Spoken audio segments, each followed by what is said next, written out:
जब यहाँ से भी हमला, इधर से भी हमला, समुद्र से भी हमला, पहाड़ों में भी हमला, चौतरफे हमले से घेर के इनकी इनकी जो है खाट खड़ी की जाए। अब ये समय आ गया है। 3 महीने चला था कारगिल का युद्ध। कितने न्यूक्लियर बॉम्ब आपने पड़ते देखे थे दिल्ली पे या कहीं भी भारतवर्ष में? 3.5 साल चल गया है रशिया यूक्रेन युद्ध। रशिया सबसे बड़ी न्यूक्लियर पावर है। कितने न्यूक्लियर बॉम्ब फायर किए हैं उसने कईव के ऊपर या किसी और यूरोपीय मुल्क के ऊपर? वहां से खबर कुछ अनकन्फर्म्ड है, लेकिन आ रही है कि ये जहाजों में भेज रहे हैं कुछ वेपन्स वगैरह, और तुर्की इनको एमुनेशन भेज रहा है, क्योंकि पाकिस्तान ने अपना एमुनेशन, रिजर्व एमुनेशन यूक्रेन को बेच मारा था। 7 से 10 दिन का इनके पास नॉर्मली रिजर्व होता है, वो 3-4 दिन के ऊपर आ चुका है। अब ये हाथ पैर मांग के वहां से वो कह रहे हैं कि तुर्की फ्लाई इन कर रहा है एमुनेशन इनकी तोपों के लिए। पाकिस्तान पे बिजली कड़कने वाली है तो उनकी तो बत्ती बंद है, हवा खिसकी हुई है, पैनिक में है। पैनिक है पाकिस्तान में, ठीक है साहब। कभी कराची से जहाज निकाल के स्कर्दू और क्या कहते हैं गिलगिट बाल्टिस्तान में भेज रहे हैं। वहां से देख रहे हैं कि हमारी नेवी आ रही है कराची की तरफ, तो फिर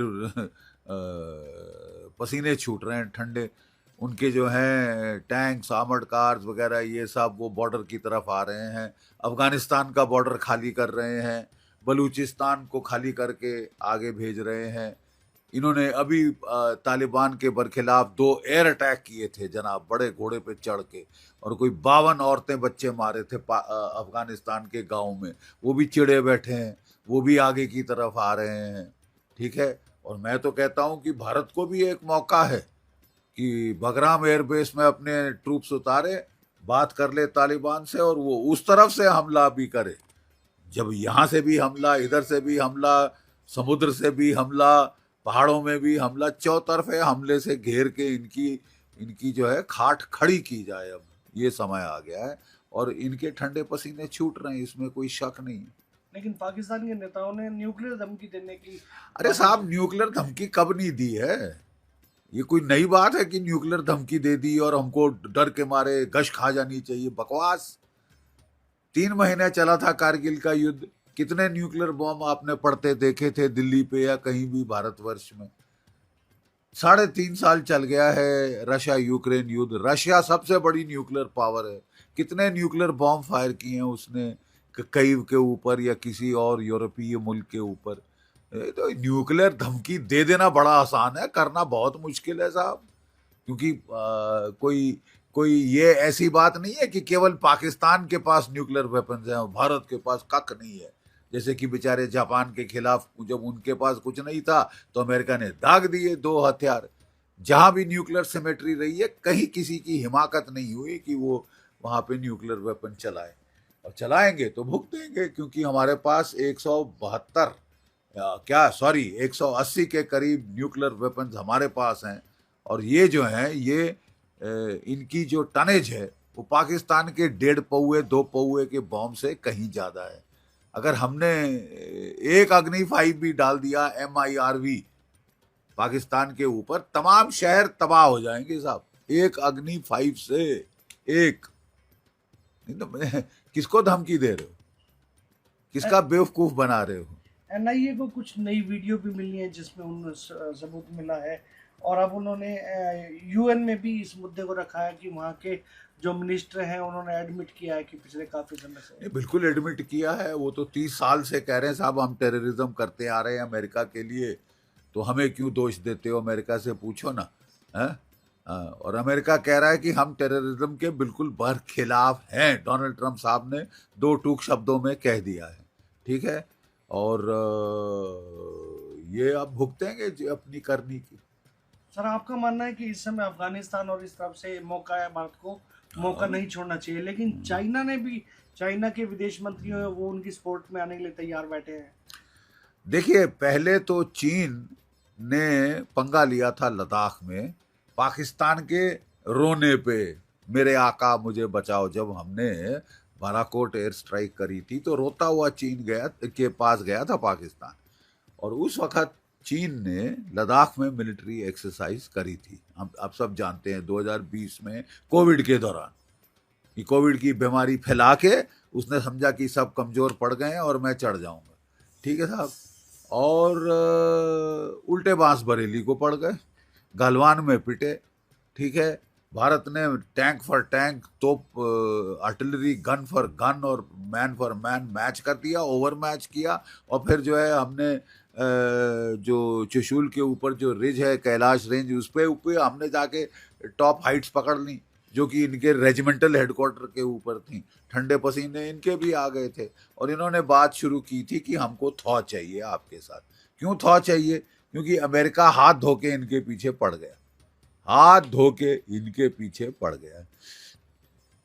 इनको ताइवान की तरफ देखना है, इनको साउथ चाइना सी की तरफ देखना है, फिलीपींस की तरफ देखना है, वियतनाम की तरफ देखना है, जापान की तरफ देखना है।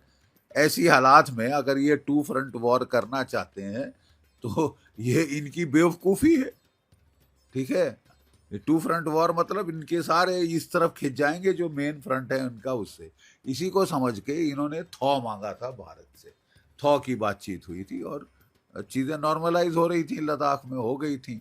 अब फिर आप पंगा लेना चाहते हो तो फिर हम भी उसी भाषा में जवाब देंगे। आप पाकिस्तान को अपना आयरन क्लैड फ्रेंड, ये उसने टेररिज्म की है, जिस टेररिज्म के बरखिलाफ चीन जो है चैं चैं कर रहा है शिनजियांग में। और चीन ने वहां क्या किया है? सारी पॉपुलेशन को पकड़ के वो लेबर कैंप्स में डाल रखा है, स्टेरिलाइज कर रहे हैं, मुस्लिम्स को वहां मार रहे हैं बेतहाशा। वहां पे टेररिज्म है तो बड़ा दुख होता है, हमारे यहाँ टेररिज्म है तो साहब कुछ नहीं। इन्होंने खुद कंडेम किया है इस पहलगाम के अटैक को कुछ दिन पहले। पूरी दुनिया कंडेम कर रही है और आप टेररिज्म का सपोर्ट दे रहे हैं। असली प्रॉब्लम पाकिस्तान के अंदर हमारे को ये चीन का सपोर्ट है टेररिज्म का। चीन ने पाकिस्तान के न्यूक्लियर हथियार बनवाए। ठीक है। और चीन ने पाकिस्तान को जो है वो रॉकेट, मिसाइल, सब कुछ टेक्नोलॉजी चीन ने दी है। अब भी पाकिस्तान रोता गया है चीन के पास, मेरे आका मुझे P-15 beyond visual range missile दो, मेरे को HQ-19 surface to air missiles दो, मेरे को बचाओ, मैं तो मारा गया बेमौत। तो तुमने करनी ऐसी करी तो मार खाओगे ना साहब। ठीक है। और वहां से खबर कुछ अनकन्फर्म्ड है लेकिन आ रही है कि ये जहाजों में भेज रहे हैं कुछ वेपन्स वगैरह, और तुर्की इनको एमुनेशन भेज रहा है, क्योंकि पाकिस्तान ने अपना एमुनेशन, रिजर्व एमुनेशन यूक्रेन को बेच मारा था। ठीक है साहब। 7 से 10 दिन का इनके पास नॉर्मली रिजर्व होता है, वो 3-4 दिन के ऊपर आ चुका है। अब ये हाथ पैर मांग के वहां से वो कह रहे हैं कि तुर्की फ्लाई इन कर रहा है एमुनेशन इनकी तोपों के लिए। तो मेरा सरकार को मेरा अनुरोध है कि अब जल्दी कर दीजिए। अब जो है, क्योंकि देखिए सिंपैथी होती है टेररिज्म स्ट्राइक के बाद, पूरे दुनिया की सिंपैथी भारत के पास, धीरे धीरे वो सिंपैथी लोग भूल जाते हैं। ठीक है। तो इजरायली जो करते हैं वो तो खैर बहुत जल्दी करते हैं, लेकिन हमारा हमेशा जो हमारा रहा है शैली लड़ने की, ठीक है साहब, हम अच्छी तरह तैयारी करके मार मारते हैं और ऐसी मार मारते हैं जो जिंदगी भर याद रहे। ठीक है साहब। मसलन 1971 मार्च में बोला था हमारी सैम मैनेकशॉ को इंदिरा गांधी ने कि आप करिए, कुछ करिए बांग्लादेश का। तो उसने कहा था मैडम मुझे तैयारी करने दीजिए, तैयार करके मैं 100% 100% गारंटी दे रहा हूं आपको सक्सेस की। और 100% से ज़्यादा सक्सेस मिला था। पाकिस्तान के 2 टुकड़े हो गए थे तब। अब ये बिना बेवजह हमारे लोगों को मार रहे हैं, उचकू चौधरी बन रहे हैं। अपने आराम से अपने घर में देखो, अपनी इकोनॉमी ठीक करो। दुनिया भर का ठेका ले रखा है इस मुनीर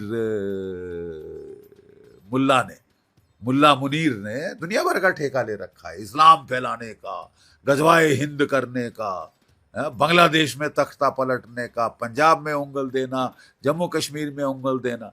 तो फिर कभी ना कभी तो आपकी उंगल तोड़नी पड़ेगी ना साहब। अब मोदी जी ने रॉयट एक्ट पढ़ दिया है तो अब साली जान निकल रही है। कभी चीन के पांव तलवे चाट रहे हैं, कभी तुर्की के तलवे चाट रहे हैं। आपने क्या समझा? आप ऐसे ही 26 भारतीय मारकर 17 घायल करके सीटी बजाते निकल जाओगे? ये रोजमर्रा का ये ड्रामा हो गया। तो जो कुछ भी, अब आप कुछ भी कहीं से मंगाओ, आपको आपको करारी मार तो पड़ने वाली है, बिजली कड़कने वाली है साहब। अब कल परसों, 10 दिन बाद, 20 दिन बाद, महीने बाद, ये सब हमारी सेना के चीफ डिसाइड करेंगे और आदेश आएगा मोदी जी